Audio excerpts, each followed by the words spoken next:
নমস্কার, আমি সোমা। আমার আরও একটি নতুন ব্লগে তোমাদের সকলকে অনেক স্বাগত জানাই।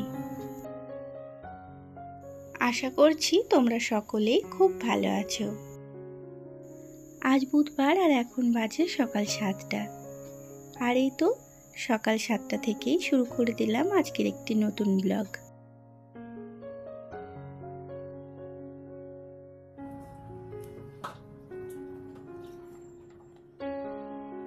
সকালের কিছু বাসি কাজ গুছিয়ে নিয়ে আজকে স্নান করে নিয়েছি সকাল সকাল। যেমন বাসন মাজলাম, ঝাঁটপালা দিয়ে কাপড় জামাগুলো কেচে স্নান করে নিয়েছি। তো স্নান করেই সবাইকে ঘুম থেকে তুললাম। ঘুম থেকে তুলে বাকি ছিল ভেতরে ঘরটা গুছিয়ে নিয়ে দুটো ঘর মুছে নেওয়া। তো সেই সব হয়ে গেল। এবার এই যে জল ভরে রাখছি। এখন গরমে না সব সময় কারেন্ট যাচ্ছে, তো তাই সকালবেলায় সমস্ত যা ঘরে বোতল আছে সব বোতল এক এক করে আমি ভরে রাখি। হট করতেই এখন কারেন্ট চলে যাচ্ছে, আর এই গরমে খাওয়ার জল না থাকলে কী যে অসুবিধা হবে তার নেই ঠিক। তো সেই কারণে আগে ভাগেই জলগুলো সব ভরে রাখি। আর এই তো ঘরের সমস্ত কাজ গুছিয়ে নিয়ে রেডি হয়ে নিলাম, মন্দিরে যাব। আমরা যেখানে থাকি সেখান থেকে এই মন্দিরটা হেঁটে এলে খুব জোর 3 থেকে 4 মিনিট লাগে। আর এই মন্দির হলো হনুমান মন্দির। আজ যেহেতু রামনবমী, তো এই মন্দিরে খুব ধুমধাম করে পুজো হচ্ছে। আর এখানে রাম সীতারও মূর্তি আছে। রাম, সীতা, লক্ষ্মণ, এই যে সব ঠাকুরেরই মূর্তি আছে এখানে। তো তাই রামনবমী উপলক্ষে এখানে কিন্তু বেশ পুজো হচ্ছে ভালো করে।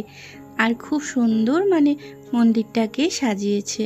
আর এই তো ঠাকুর দর্শন করে মন্দিরটা একবার পরিক্রমা করে নিচ্ছি। আর আমরা 4 জনা মিলেই আজকে মন্দিরে এসেছি, যে আমার সোনারা আর তোমাদের দাদা ভাই। আর এই তো পাশে কিন্তু শিব ঠাকুরও আছে, তো তাই একটু ঘটে করে জল নিয়ে এলাম। তো তাই যে বাবার মাথায় একটু জল ঢেলে পুজো করছি। শিব ঠাকুর আছে, আবার পাশে রাধাকৃষ্ণ আছে।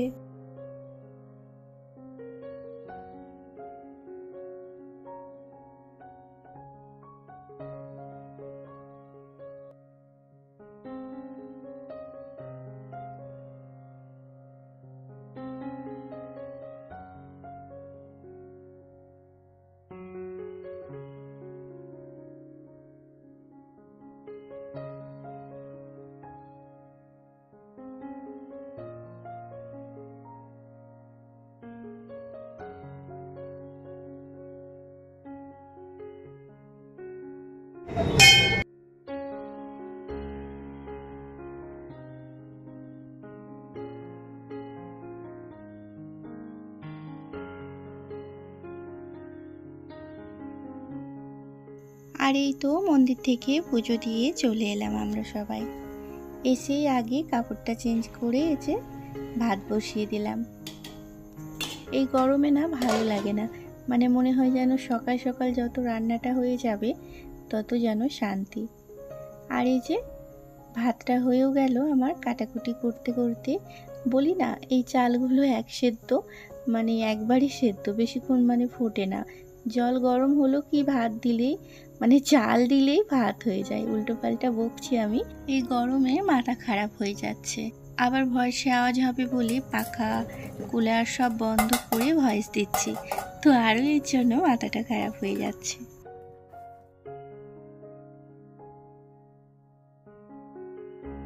আজকে ফ্রিজে এই দুটো করলা ছাড়া কিচ্ছু ছিল না সবজি, তো তাই এই যে করলাটাই কাটলাম দুটো। করলা দিয়ে আলু দিয়ে ভাজা করব, আর সাথে টক ডাল করব।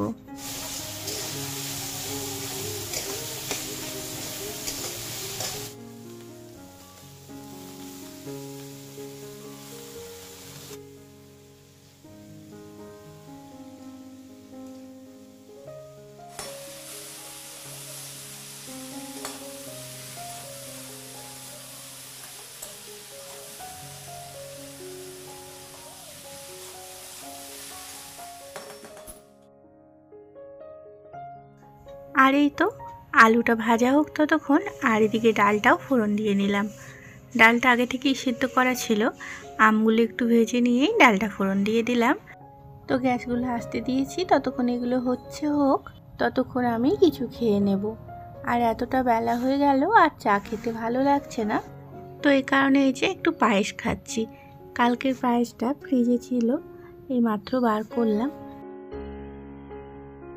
সকালবেলায় মন্দিরে যাব বলে তাড়াতাড়ি হুড়োহুড়ি করে আর চাটাও খাইনি।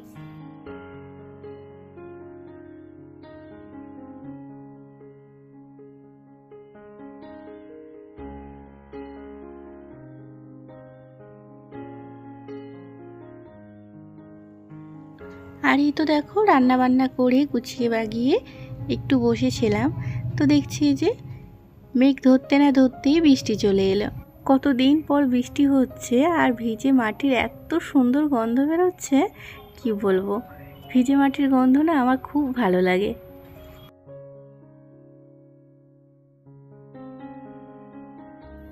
আর এই তো এখন বাজে 5:30 বৈকাল, আর আজ সবাই মিলে সেই খাওয়া দাওয়ার পর থেকে শুয়েই ছিলাম, এই মাত্র সব উঠলাম। আর যেহেতু বুধবার, তো তোমাদের দাদাভাইয়ের আজকে হাফ বেলা ছুটি, ওই বেলা কাজে গিয়েছিল, এবেলা আজ যায়নি, তো ঘরেই ছিল, তাই সবাই মিলে একসঙ্গে আজ শুয়ে ঘুমিয়ে গিয়েছিলাম।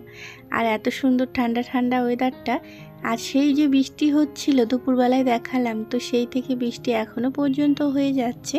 আর বৃষ্টিটা ভালোই হয়েছে, কি মেঘ ডাকছিল, ঝড়ের মতন হাওয়া বইছিল, আর বৃষ্টি হচ্ছিল না, এখনও হচ্ছে 1-2 ফোঁটা করে। তো কী আর করবো এরকম ওয়েদারে, তো তাই সবাই মিলেই শুয়েছিলাম।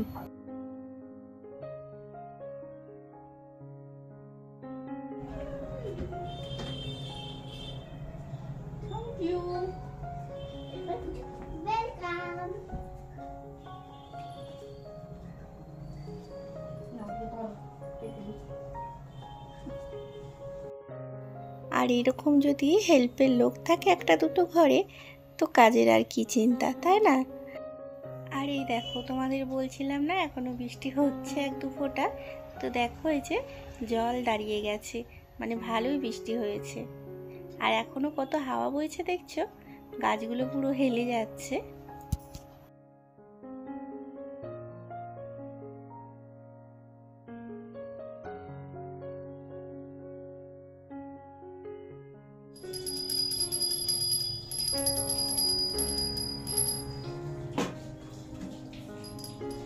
আর এই তো দেখতে দেখতে সন্ধেও হয়ে গেল, তো তাই এই যে সন্ধে টন্ধে দিয়ে দিচ্ছি।